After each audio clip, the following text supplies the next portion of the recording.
Hey guys, welcome back. So this week, slightly different, kind of a how-to video, something that a friend of mine, Lady Kane on Instagram, please go check her page out. She's working on the Marines from Indomitus. She's going to do flesh tearers. TLDR, I wanted to help her do a slightly more advanced red, and we all know red's a pain in the to shade. And so I wanted to show her a pre-shading workflow because she hadn't seen it before, but there were some caveats with that. A, doesn't have an airbrush, so Zenithal highlighting from an airbrush is not is out of the question.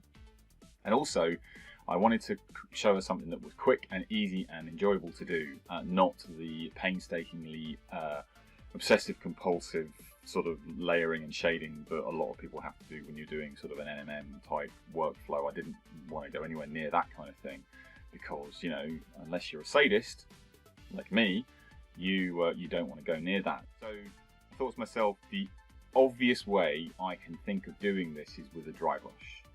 This also came to me from two people that I'd seen do this kind of pre-shading, undershading workflow. Ben Komets, again, all hail Ben Komets. When he was at Painting Buddah, or working with the guys at Painting Buddah, he did the Girls Cole video for the original Age of Sigmar starter box, and he did undershading and then put red over the top. And then recently, Marcus Frisconi,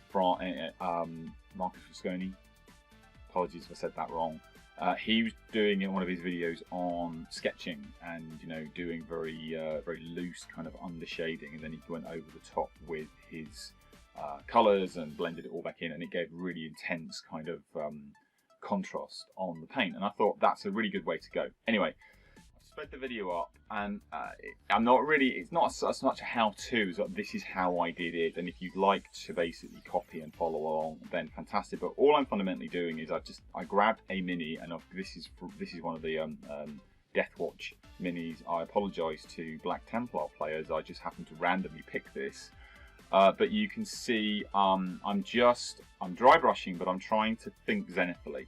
So I'm aiming the dry brush at the points where the light is going to be coming out, and I'm doing the usual sort of light in this direction kind of thing. But critically, and again, Tommy Sewell taught me this, light bounces everywhere. So yes, the light might be coming here, but there are clearly going to be reflections coming up from this side. So doing that, and then you get that grainy effect with the dry brush, or I do. And so what I wanted to do is go back and just locally kill the grain by adding just a little bit of glazing, a little bit of intense white in the core of the dry brushing, just to A, kill the grain, but B, to really intensify the contrast between the light and the dark. And you get that kind of blended effect from the core of that highlight that you painted back to the sort of the black, the very dark grey. I wasn't trying to keep too much of the black, but just go down to a deep shade, so when you go over the top with whatever paint you're going to use, you get that grade. But again, you've got it focused in with the brush, gives you the precision. It's really nice. And it just, you know, I'm just working through. Now you can see I've kind of gone back with the dry brush, and again, it's that sort of smooshing effect that I was talking about, to just blend back the extreme whites to the dry brushing. And I wasn't being too precise, so just, you know, fairly quick, because, you know, when you now go over with the red, here's the Flesh Tearers Contrast Paint Red, which actually is my go-to red paint at the moment, with this kind of approach, because it's such a beautifully intense red, and also, you know, works really well because it's thin and it's easy to lay down. I'm kind of trying to be quite precise. I want to keep the white on the other areas because I want to use that for the true metallic metals I'm going to be using over the top. This is kind of an optional stage because I thought, well, it'd be kind of interesting to try and amp the red, make it not quite so Flesh Tearer red, like red. And so I went over with a more like a dry brush, more trying to hit the highlights, hit the edges, all those kinds of things. And then I went back with an Angron Clear, the Angron Clear red, which I quite like as a red. I'm not totally convinced it was the right thing to do. You know, it's sort of, I was playing with it. This was a pure test mini. And then I could have stopped at this point because the whole point of it was just the red, but I thought, well, I've got to finish the mini, right? So just doing a fairly straightforward true metallic metal workflow, keeping the shade where the shade from the dry brushing was versus the highlights. And I'm using scale 75 grades. I think, you know, their metallics are fantastic, you know, from the black, the necro gold, right the way down to the lightest, you know, kind of the white gold or the citrine gold for the greens.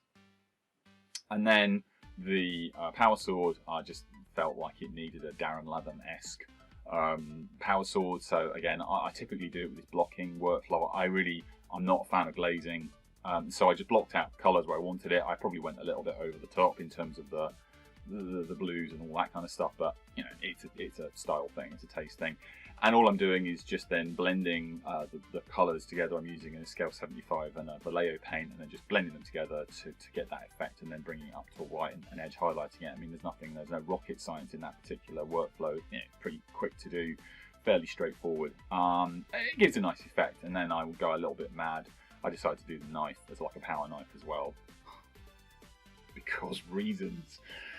You know, it's probably a little bit OTT, and you know, but again, for a character model, if this was going to be a character model, because I imagine when she does this, I doubt very much whether it will be rank and file, it will be character model, so you know, well. And then I just wanted to do the plasma combi gun, and I just used the same approach. I just used like a forced highlight and a stripe down the middle to give you that kind of reflection, and I think it looked kind of cool as it was. I was very tempted to leave it just like that, and I just thought I need to give it a slight kill it back. So after I do the power knife, I was sort of umming and ahhing about what colours, and I just thought black would be an obvious colour to go with, and so I'm just going to use a black ink just to go over the top, because I couldn't find my black Templar contrast paint. I probably would have used black Templar, you know, if I could have found it, but I think I must have run out of it. So I just put a black ink over the gun. I really like the artist inks. Got a lot of those, so they work really well. Again, more TMM, plasma effects, exactly the same process for the plasma effect, and we're fundamentally done. This took about 3 hours to paint. I was learning as I was going, sort of like umming and ahhing. I probably could make this an awful lot quicker, but I think as a super quick way of doing a slightly more eye-catching, slightly more advanced way of painting, you know, miniatures, it really is very simple to do. And I think anyone's got a dry brush, you know, can of black, dry brush with a decent white, you could do this and then just go over it with contrast paint, and you're basically done. And you probably could do this for rank and file if you really, really wanted to. But yeah, so there we go. My first how-to video, well, my first kind of this is how I did it video, I guess. I mean, yeah, anyway, was it my first? Anyway, I digress. Yes, so I really would appreciate thoughts. And again, this was a test. This was just me playing. You know, this is not supposed to be any kind of display standard, you know, caveats and all the rest of it. Thank you for watching, and if you like what I'm doing, and you want to see more of it, liking is fantastic. Ringing the bell so you get notified, and make some comments. I really want to know what you think. You know, how you can. I've got some ideas, and other people have made some comments about some future, like sort of how-to videos, so I'm going to work on those. But if you didn't like what I've been talking about, then I really thank you for listening this long, and you know, that button also seems to work as well. So thank you very much. I'll see you in the next video.